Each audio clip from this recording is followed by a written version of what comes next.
Hi, and welcome to another podcast with Hanaz Writers Limited. My name's Charlotte, and I'm a Year 2 teacher.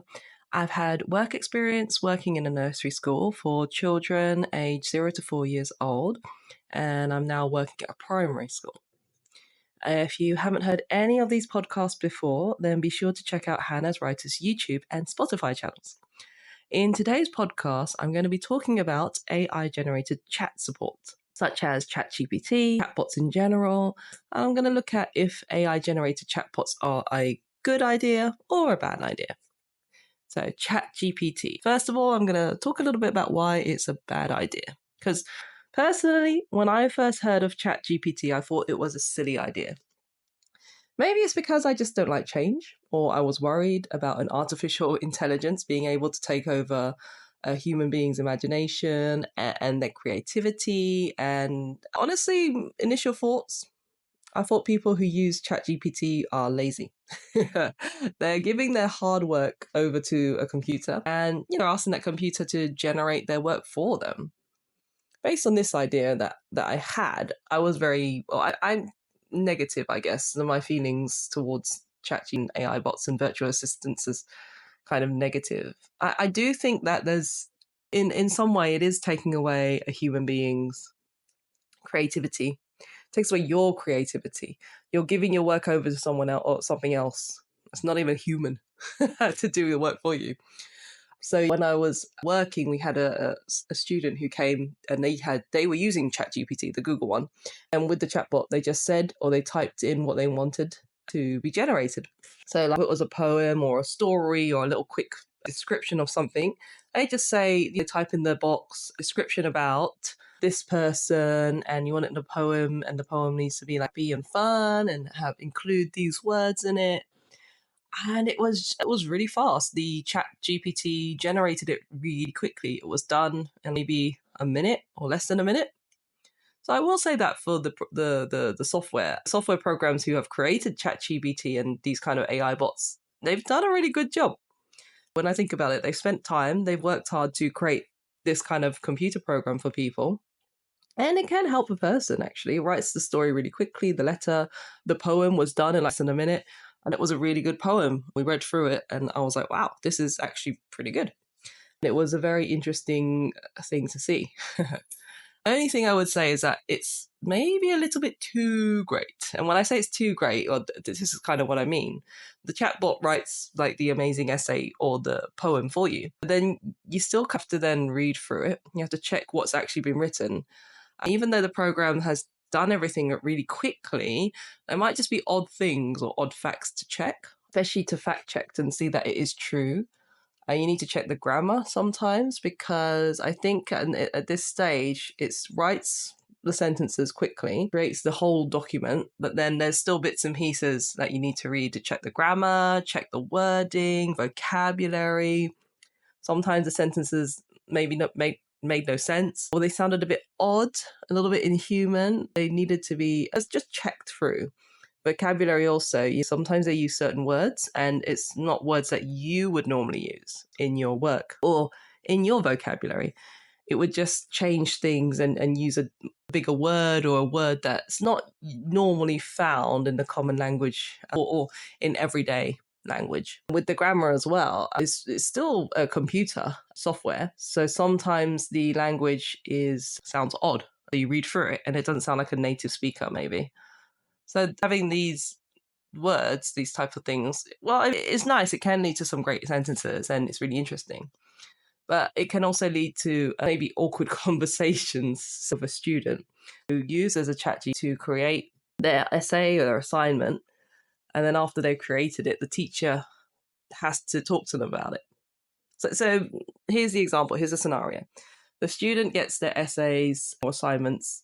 Teacher gives it to them, says, oh, I want a 5,000 word essay written about the book that we've just read, Pride and Prejudice or Romeo and Juliet. And you're looking about, I want it about how do Romeo and Juliet's families, what would they do after they found both of their children dead or something like that? What's the aftermath? So the student then goes to the chatbot. They tell them, I want an assignment that's 5,000 words long about the aftermath of Romeo and Juliet and how their families feel. And they type it all in. Then the Chat GPT bot or the chatbot creates the essay, and they get it, they print it off, and then they give it to their teacher. Now think about the teacher. The teacher has to read every single student's 5,000 word assignment or essay. Let's say they have 30 students. So that's 5,000 words assignments from 30 students. That's 30 essays they have to read through, right? They have to read every single one and check them. Then the teacher has to mark it, grade it, and also assess that the student has actually learned something about what they've been teaching them, and decide is the student actually spent the time, had they actually spent the time thinking about what they're going to write, had they actually spent the time doing the work, basically. Because the whole point of us giving assignments or teachers giving assignments is to make sure that students do the work, that students have learned something and they are showing their knowledge through the assignment, through this essay. So then the teacher has to read through their work and just check that the student has actually learned something and that what they've been teaching them has got through. And the student isn't just making stuff up and they actually haven't learned anything. So then the teacher's reading all these 30 essays, then they come across 2 or 3 assignments that have been turned in by different students. I'm saying 2 or 3, it could be more. And then they read the sentences and they realize straight away that the sentences do not sound like something that the child or the student has ever written or will ever say. The sentences may sound like really rather polished. They use big vocabulary that the student would probably never use in real life or when they're having like a conversation with them. And they can immediately spot that this is actually written from a chatbot. Or maybe they had someone else write it for them. That's still also a possibility. So they'll mark the paper down, or they might even fail the student and then make them do it all over again, maybe in a time situation sitting at the desk in front of them. To be honest, I don't know what the discipline is there. So this is just a scenario. So I think that's one of the bad things about chat GPTs and that kind of situation. So now I'm going to look at the good side of the other side to the argument. Why are they good? Chat GPT software is a good thing. And so after my initial, this is terrible, this is bad, it's awful, then I was thinking, actually, maybe it can be a good thing. It's something that's out there to be used to help writers, help presenters, and help workers in general, help students in general. Chat GPT is very quick. It's very easy as well to use. And it can help you to make and create your own work. For some students, I'll give it to them, it is hard for them to start. It's hard for them to be creative or imaginative with their words, or even just get started with their writing. It's true, not all the children are the same, everyone is different, not all students are the same. Some students, they can just get on with it, they can just start their work and boom, they produce an amazing piece of writing or they produce an amazing piece of work. They're creative, they're imaginative enough to do something. But not every student is like that. It's not because they're lazy or they're not smart. They just honestly have a blank mind or they have a blank page and they look at the blank page and they just can't find the words to get started. They just can't get their words out or they don't know how to start. So then, and it's true, even in primary school where I'm working at, we give students things called sentence starters. And this is not a cheating. This is not a way to help the students to cheat. It's just a way for students to have a sentence to start off with so that they can form their own thoughts and words afterwards. And it can help them to answer difficult questions, especially if they're not sure how to start answering a question. So, for example, when teaching students how to answer a question, I say we've read a story and then there's a question. We say, why do you think that the character is happy in this story? And then as teachers, because the children may not know how to start answering this question, we model and we show the students how to answer them. We start off the words and the thoughts and we talk about ways that you brainstorm. Oh, so in the story, this event happened.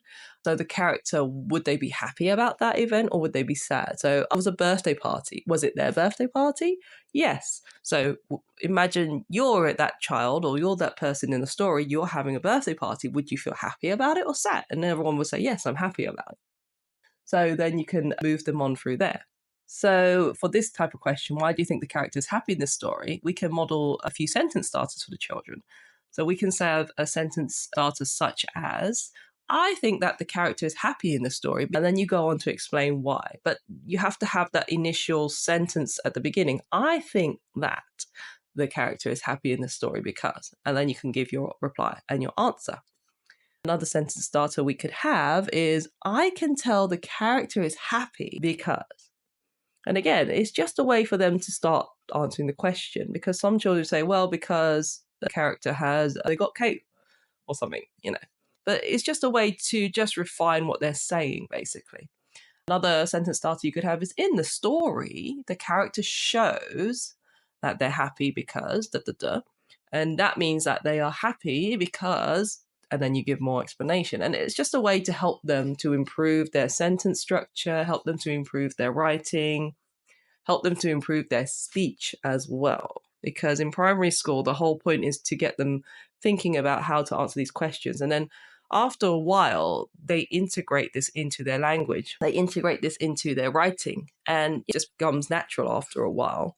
But if you don't start modeling it, you don't start showing them how to do it, then they'll get stuck and they'll always be like, Miss, I don't know how to start answering this question, or Miss, I don't know what to say. And then they're looking at a blank page, they're looking at a blank piece of paper, and they just don't know where to begin. They don't know what to write. And fair enough, I would admit some children, they do need that. They struggle with that and they need the support, which is what we're here for. That's what we do. So Chat GPT, I think, can be used in a similar kind of way. You can ask it to help you to write an assignment or a story or a poem. That's fine. So it will create the piece of work for you.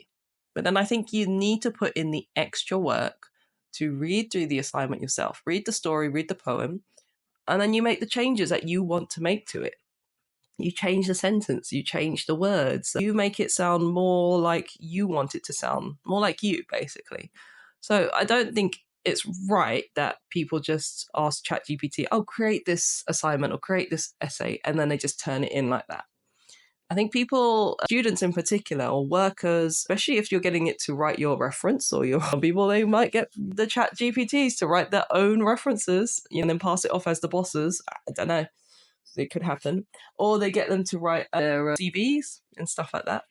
But I think people need to understand and recognize this part of the process is important, especially when using a piece of software like ChatGPT or chatbots. Without this part, this human part, this part where you're going through it, the student or the worker is just letting the computer get on with it, and they let the computer do all the work for them. And in that sense, I think, is where they become lazy. If you don't change, or you won't change what's been written, you're just letting the robot do it for you. The AI does it all for you. And the teacher or the employee, they did not really want you to do that. They want to know that you can do something for yourself. They want to see that you can do the work yourself. They don't want to see you cheating, basically, because that can be seen as, oh, you're just cheating, you're just using the chatbot.